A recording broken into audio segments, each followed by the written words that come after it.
Hello all, how are you? Happy Diwali and a very happy new year to all of you. पटाखों की आवाज़ आ रही है हर ओर से। ऑफ कोर्स सबका मिलना जुलना बहुत कुछ चल रहा है, लेकिन 10th बोर्ड CBSE स्टूडेंट्स आपको अपना ध्यान इन सब चीज़ों में नहीं भटकाना है, right? Because your exams are coming in very few days. 30th November से एग्ज़ाम स्टार्ट हो रहे हैं, right? And we have to focus on our studies, है ना? दिवाली बहुत बार आएगी, 10th एक ही बार आएगा, ठीक है? चलो सो स्टार्ट करें नए साल की नई शुरुआत with the new chapter number 2 acids bases and salts. Chemistry का आपका ये दूसरा चैप्टर।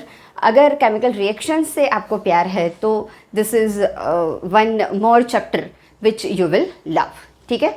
क्या क्या करना है चैप्टर में, लेट्स सी। स्टार्टिंग में हम देखेंगे थोड़ी सी बहुत ही छोटू सा टॉपिक, फिजिकल प्रॉपर्टीज़, ठीक है? देन एक इम्पॉर्टेंट पार्ट है आपका and that is indicators. Questions आते हैं इंडिकेटर्स में से आपके। उसके बाद कंफर्म करने के लिए कि भाई कोई सब्सटेंस जो है वेदर इट इज़ एसिड और base, we will use its chemical properties, I should right. Okay, चलो फिर हम बात करेंगे pH के बारे में। उसके बाद लास्ट में हम जाएंगे salts, there preparation and there uses, ठीक है? तो थोड़ा क्विकली जा सकते हैं बिकॉज आई एम श्योर कि अभी तक तो आप लोग ये चैप्टर बहुत बार पढ़ चुके हो। This will be one kind of quick revision but of course with all the details just like chapter 1, ठीक है? चलो चैप्टर 1 नहीं देखा है तो देख लेना जल्दी से। अगर हेल्प हो जाती है थोड़ी बहुत भी इस वीडियो से, so don't forget to like and share. Channel तो सब्सक्राइब कर ही लिया होगा, अभी तक नहीं किया है तो कर लो यार, सोच क्या रहे हो इतना, इजंट इट? चलो ठीक है, स्टार्ट करते हैं विथ एसिड्स एंड बेसेस। अच्छा, कंपैरिजन के तौर पर ही चलेंगे हम। जब भी कंपैरिजन करते हैं हम दो चीज़ों की, it's always easier to remember, ठीक है? इजी चीज़ें हैं तो थोड़ा क्विकली जाएंगे। सबसे पहले टेस्ट कैसा होगा एसिड या बेस का। देखो ऑफ कोर्स कोई नई चीज़ मिलती है तो उसको ना सीधा ऐसे मुंह में टेस्ट नहीं कर सकते, definitely it can be harmful to you, ठीक है? लेकिन बहुत सारे एसिड्स जो है which are present in our food items which are the weak acids, mild acids, तो ऐसे एसिड्स को हम टेस्ट करके भी पता कर सकते हैं, राइट? चलो तो टेस्ट कैसा होगा एसिड्स का? दे आर सार। छोटा बच्चा भी बोल देगा, है ना? नींबू में साइट्रिक एसिड होता है। 7th स्टैंडर्ड में भी जो स्टार्टिंग है ना, ये सेम चैप्टर आता है, राइट? तो 7th का बच्चा भी बोल देगा कि हाँ भाई लेमन में साइट्रिक एसिड होता है एंड लेमन टेस्ट सार, ठीक है? सो एसिड का टेस्ट क्या होता है? सार। बेसिस इस मामले में थोड़े से अनलकी है बिकॉज दे टेस्ट बीटर। इनो पिया है, एसिडिटी जब होती है इनो पीते हैं, नॉट एग्जैक्टली बीटर बट जो वो टिपिकल टेस्ट आता है ना इनो का, that is the test of bases, ठीक है? चलो दूसरा देखते हैं उसकी इफेक्ट लिटमस पेपर के पे क्या होती है। Okay, effect on litmus paper. अच्छा, इसके लिए सबसे पहले हमें पता होना चाहिए कि लिटमस पेपर क्या होता है। क्वेश्चन बन सकता है यहाँ से आपका, लिटमस पेपर किस में से मिलता है, right? From what does the dye for litmus paper is extracted and it is the plant named lichen, ठीक है? लाइकन की बहुत सारी चीज़ें हैं, क्विकली थोड़ी बात कर लेते हैं। लाइकन होता क्या है? Symbiotic relationship between algae and fungus. Age से पढ़ते आए हो, याद ही होगा, I am very sure. It's very colourful, attractive.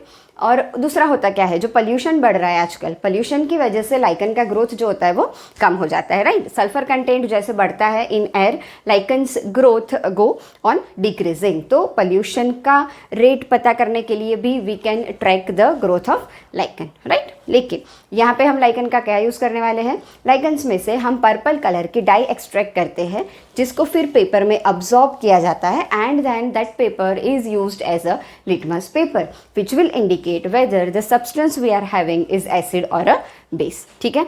Effect क्या होगी इसकी? चलो जल्दी से देखें।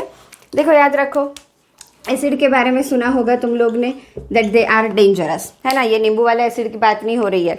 HCl, H2SO4, floor cleaners, toilet cleaners में जो एसिड आते हैं दे आर वेरी डेंजरस, है ना। बर्निंग सेंसेशन देते हैं स्किन पे अगर वो टच हो जाए तो। एसिड्स भी डेंजरस होते हैं एंड रेड कलर भी यूज़ होता है डेंजर की साइन के लिए। You can remember it like this. बहुत ही छोटी सी चीज़ है लेकिन फिर भी कभी कभी इंटरचेंज हो जाता है। That's why I am just giving this small hint. Acids भी डेंजर, रेड कलर भी डेंजर। तो blue to red, blue colour का जो लिटमस पेपर होगा that will turn to red if you dip it in an acid, right. You can understand easily कि भाई यहाँ पे उसका उल्टा होगा। बेसिस में क्या होगा, बी सारा कुछ। रेड लिटमस पेपर जो होगा it will turn to blue. If we have facility, we should use it. चलो, so red litmus paper जो होगा that will turn to blue. Base का भी, बिटर का भी, ब्लू का भी, ठीक है, सिंपल हिंट।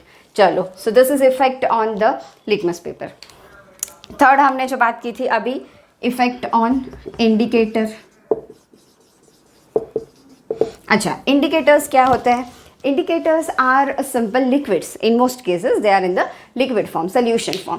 ठीक है, देखो, indicator and litmus paper, both this themselves are neither acidic nor basic. ठीक है, वो बस इंडिकेट करते हैं कि जो सब्सटेंस है वो एसिडिक है या बेसिक है। उनका खुद का नेचर एसिडिक या बेसिक, ये दोनों में से एक भी नहीं होता।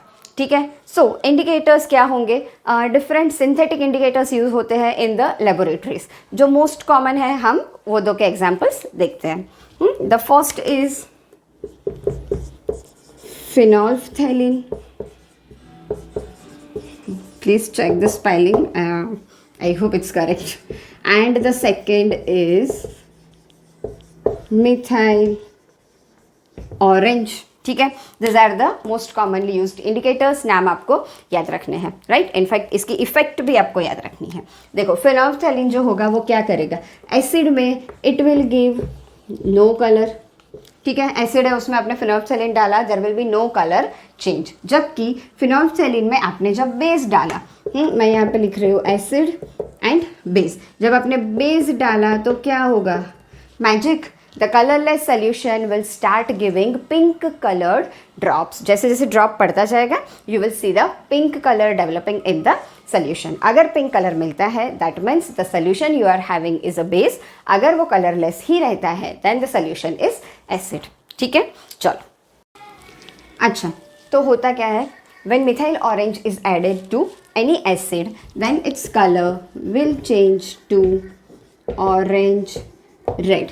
ठीक है, and whenever it is added to any base then it's colour will change to yellow. ठीक है, so by observing this colour change we can decide whether the substance is acid और अ बेस। एक third type के indicators होते हैं which are the olfactory indicators. Olfactory समझते हो? Regarding to the smell. ठीक है, किसी भी चीज़ की स्मेल अगर चेंज होगी और वहाँ से हम पता कर सकते हैं वेदर इट इज़ एसिडिक और basic, then we will call those indicators as the olfactory indicators. Right, करना क्या है आपको? एक बैग ले लो, उसमें जैसे आपको चेक करना है अनियन को आप यूज़ कर सकते हो as an indicator, olfactory indicator or not. What will you do? Onion को एक बैग में रखो, उसमें एक क्लीन क्लोथ स्ट्रिप रखो ओवरनाइट। अच्छा, ओवरनाइट रखा तो क्या होगा? अनियन में से जो भी वॉलेटाइल सब्सटेंसेस है वो बाहर निकल के स्ट्रिप में अब्जॉर्ब हो जाएंगे। मॉर्निंग में you will remove the strip. Now you can use this strip as an olfactory indicator. क्या करोगे? स्ट्रिप के दो टुकड़े करो, एक पे एसिड के ड्रॉप्स रखो, एक पे बेस के ड्रॉप्स रखो। अच्छा, ये रखने से पहले उसको स्मेल करना मत भूलो, आई एम सॉरी। पहले उसको स्मेल करो, फिर एसिड डालो, बेस डालो, वापस दोनों को वाटर से रिंस कर लो, अच्छे से क्लीन प्लेन वाटर से रिंस कर लो and then again check the odour. NCERT वाले क्या करते हैं? आपको टास्क दे देते हैं लेकिन आंसर नहीं देते। तो इसका आंसर क्या है? In case of acid there will be no change in the smell of that strip. Onion वाली जो स्मेल आ रही है वो आपको अभी भी आएगी, जबकि बेस वाला जो है ना उसमें क्या होगा? The smell will be gone. ठीक है, तो यू विल अंडरस्टैंड कि भाई अनियन वाली स्मेल नहीं आ रही है। See this very simple phenomena of chemistry is used in day to day. अगर आपके हैंड से अनियन या गार्लिक चॉप करने के बाद वो स्मेल नहीं जा रही है, you should rub your hands with baking soda because baking soda is base. And now you can understand कि बेस जो होता है वो उसकी स्मेल को रिमूव कर देता है, न्यूट्रलाइज कर देता है, right. So give this tip to mummy, खुश हो जाएगी. चलो साथ में थोड़ा बहुत साइंस भी बता देना और खुश हो जाएगी कि हाँ मेरे बेटे को पढ़ाई के बारे में भी पता है ना. चलो ठीक है. So let's write its effect on olfactory indicator. क्या होगा ऑल्फैक्टरी इंडिकेटर के बारे में हमने क्या बात की अभी. एसिड में there will be no smell change, ठीक है, जबकि यहाँ पे there is no smell. Can I say that यहाँ पे स्मेल चेंज नहीं होगी, it will remain as it is, जबकि यहाँ पे the smell will be gone. ठीक है. अच्छा, क्या क्या हम यूज़ कर सकते हैं. कभी कभी ये क्वेश्चन आ सकता है. अनियंस यूज़ हो सकते हैं, क्लव यूज़ हो सकता है. अगर पता है आपको तो इन सारी चीज़ों की जो स्मेल होती है ना, it is very stringent, right. तो अगर जो सब्सटेंस है उसने ये स्मेल को गायब कर दिया, then it is base. Simple. ठीक है. So this is about the physical properties of acids and bases. Quickly note them down.